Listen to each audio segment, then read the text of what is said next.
Hello, and today's lesson will be George Washington meets Lord Cornwallis. Now, where we left off last time, we talked about how, I'll just pull up this map, how the British were working through the South, trying to conquer the South, get loyalist support, people that wanted to stay in Britain, and then consolidate their power. And, at least if they can win one third of America, maybe they can deal with the rest of them later. It doesn't work. Even though they win plenty of battles here, they lose two major battles. Cowpens is one of them, and I forget where the other one. Anyway, they lose those two battles. They get worn out after all this chasing, running out of ammunition, and they go to a place called Yorktown, right here. And so in 1781, we're going to be talking about Yorktown. Um, the British are surrounded for the first time. The Americans are usually they're outnumbered. This time they outnumber the British, and they outnumber them about 2-1, which is something the British aren't used to in this war. Um, so Cornwallis thought this was a great way to go because if you take a look here, here's Yorktown, and you've got the American troops here and French troops. Well, I'm jumping the gun here. Basically, what happens is that they know that Cornwallis went to this place. He believes that this area is very safe for him because he can get his ships in. If he needs to evacuate, he can get on ships and get out of there. If he needs ammunition, the ships can bring him ammunition.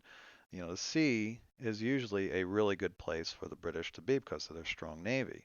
The problem is that the French, the admiral in the Caribbean, says decides, you know what? I'm not doing anything because the hurricane's down in Caribbean. I don't have anything to do.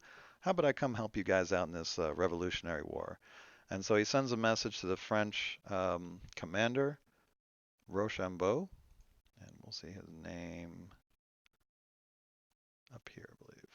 Anyway, Rochambeau is the French commander, and so he tells George Washington, and when they find out that the British are in Yorktown, he says, "Hey, let's go to Yorktown and let's trap them." So the French show up just as the British are showing up with their ships. The French defeat them because they have a huge navy, and the British didn't expect them to be there, and or a yeah, huge fleet at this point. Uh, they outnumber the British, so the British had to leave. And so now the French fleet prevents them from getting on any ships or getting any ammunition, and the American army and the French army block them from by the land. So the British have no place to go. They are outnumbered 2-1. Their best bet is to hold out until the British Navy can come to the rescue. Well, with this huge French fleet here, that's not going to happen. So after a while of fighting, they start running out of ammunition. They're just worn out and done.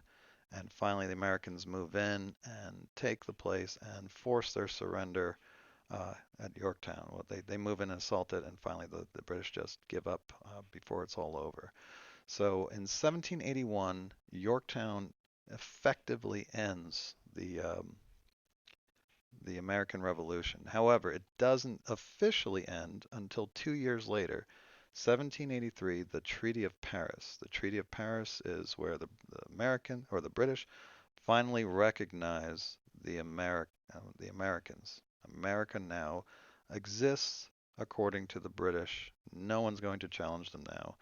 And so the American Revolution is now over, or America's War of Independence, I should say, with the Treaty of Paris. So remember a couple things. We got Yorktown. Yorktown is the end of the war. Americans win by surrounding the British with the French fleet and American and French troops.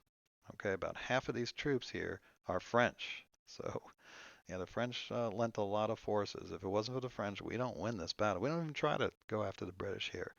But when we find out that that fleet's going to be there and they outnumber the British at that time, uh, the trap is sprung and they force a second British army to surrender. And that's when the British are like, okay, that's enough. We need to end this war. So 2 years later, they finally negotiated. Um, but I want you to remember the first battles, Lexington and Concord. The turning point is Saratoga, and the end is Yorktown. And then the official end is the Treaty of Paris, 1783. Okay? Make sure that's in your head. Definitely going to be on the test. So thanks for watching, and I'll see you next time.